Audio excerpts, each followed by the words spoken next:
Tipu Sultan was a Muslim fanatic. So you cannot celebrate a birthday or a Jayanti of a person by divorcing his religion, because all that Tipu did was persecute temples, demolish idols, and convert people in thousands. And this is not the version of the BJP, Bajrang Dal or the RSS, but this is the version by primary sources of historians.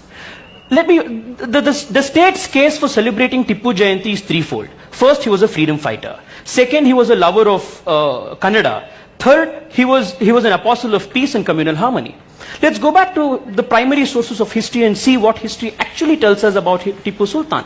Let us not resort to either British historians or the Portuguese historians, because you may say it was an attempt at either demonizing him or at lionizing him. Let us resort to Tipu's letters himself. Tipu Sultan writes a letter to the king of Afghanistan by name Zaman Shah and pleads him and begs him to invade India. And asks him, please come and invade this country, let us establish a Islamic state here. Can we call this person as a freedom fighter? And coming to Professor Hunur's timeline of Kittur Channamma and Sangoli Rayanna, we should get our historical timeline right. Whereas Tipu Sultan was in the 1700s, in the late 1700s, Kittur Rani Channamma and Sangoli Rayanna were part of the 1857 uprising. We cannot apply one timeline for Tipu Sultan and the other timeline for Channamma and the others. Thirdly, this whole fiction of Tipu being a lover of Kannada, it beats all senses. Tipu Sultan imposed the Farsi language as the administrative language in the state. And even to this day, as a practicing lawyer, if you are opening any revenue records, these terms of khata, these terms of bagar hukum, where did these words come from? These were all imposed by Tipu Sultan. And what happened to Mr. Dinesh is telling that each and every place about Tipu Sultan, people are hailing him. I would completely disagree with that. Mysore was renamed as Nazrabad.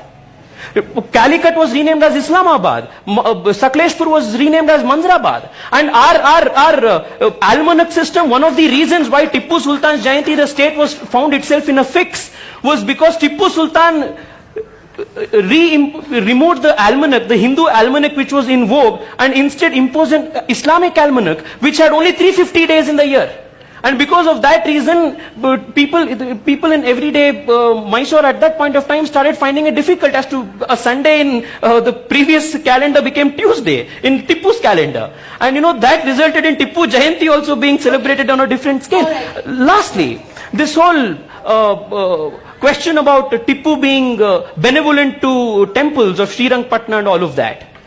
An exception cannot be a rule.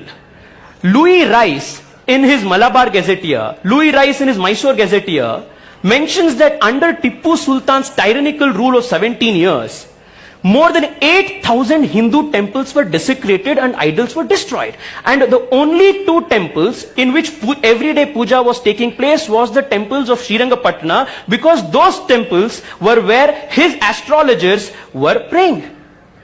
And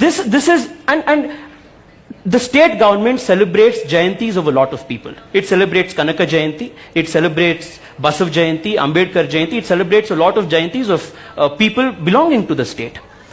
Nowhere in the last so many years has a Jayanti of a person which the state government has commemorated taken place by imposing 144 section in the state.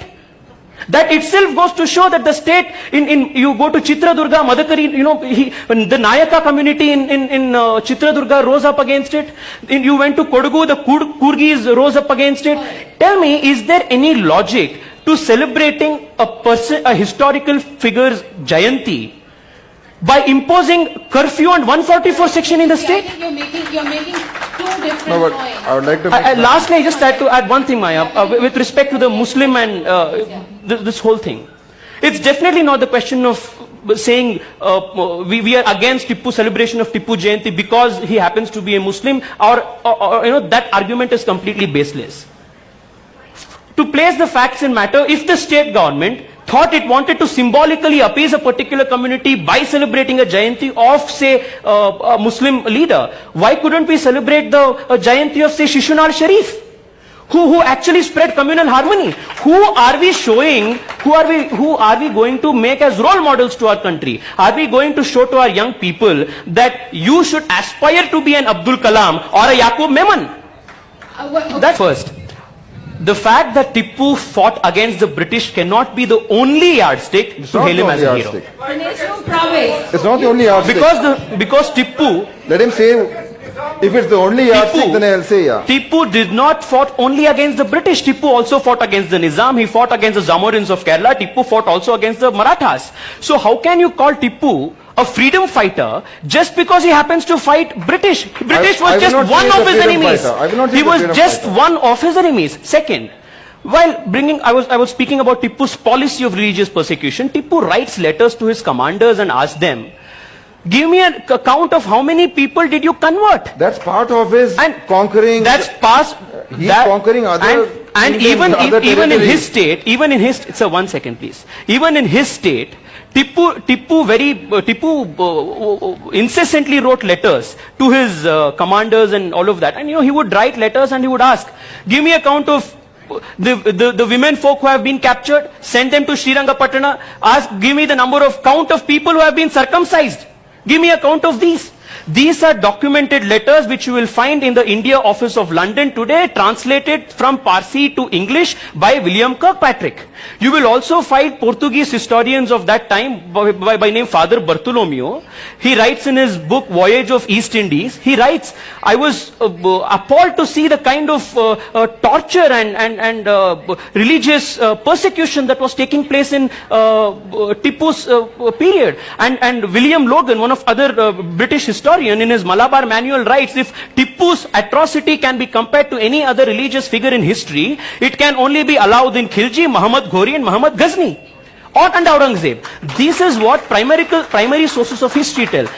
The last point about celebrating these things today and why this happens and what whitewashing of these atrocities, the repercussions of it today. Well, if we are going to whitewash what Tippu did in the name of religion, in the name of expanding his Islamic empire, in the name of converting kafirs and establishing a Darul Islam in India, and if we are not going to observe or analyze what his motivations were, then probably today we will be at a loss to find out what the actual motivation is behind, say, an Al-Qaeda or a Lashkar-e-Taiba and ISIS. So this is the casualty of whitewashing history.